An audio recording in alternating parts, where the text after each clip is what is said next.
Takže ahojte, ja som Patrik Popelič a vítam vás pri našej prvej videorecenzii na naše produkty. Dnes by som vám rád predstavil takú v podstate novinku u nás v e-shope. Toto sme zatiaľ nemali.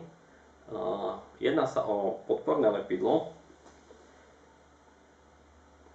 Je to vlastne 3M Primer 94 a je v objeme 66 ml.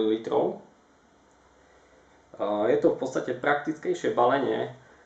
Je to hlavne pre tých, ktorí si chcú nalepiť 1 až 2 diely svojho auta, čiže napríklad buď kapotu, alebo strechu, alebo nejaké rôzne iné 2 diely. A v podstate nepotrebujú celú plechovku, pretože klasická plechovka od 3M Primer 94 má 236 ml.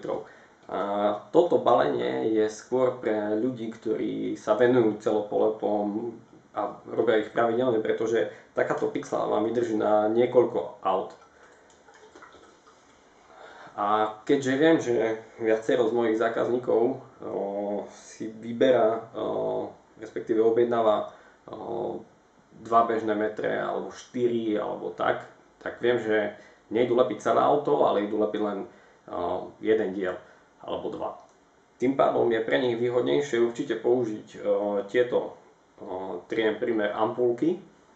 Ampulky preto, lebo vnútri v tejto tube je ampulka zo skla, ktorú vlastne keď prelomíte, tak začne pomaly tiesť na tento koniec, ktorý je ako keby štetec, a s ním aplikujete vlastne toto podporné lepidlo na miesta, kde sa predpokladá, že sa fólia môže teoreticky odlepiť, pretože bola tam natiahnutá a mohla by sa stiahnuť. Čiže sú to napríklad miesta pod kľúčkami, ďalej rohy, všetky rohy vlastne buď aj na kapote, alebo aj po celom obvode vlastne každého jedného dielu. Ja to odporúčam určite dávať po obvode, tam kde vlastne zahýbate tú fóliu. Radšej tam dať aj to lepidlo, bude to určite silnejšie, ako keď tam necháte len to lepidlo, ktoré je na fólii, pretože to je síce silné, ale nie až tak. Toto je podporné lepidlo, ktoré je niekoľkonásobne silnejšie ako lepidlo, ktoré je na fólii. Čiže preto toto odporúčam určite a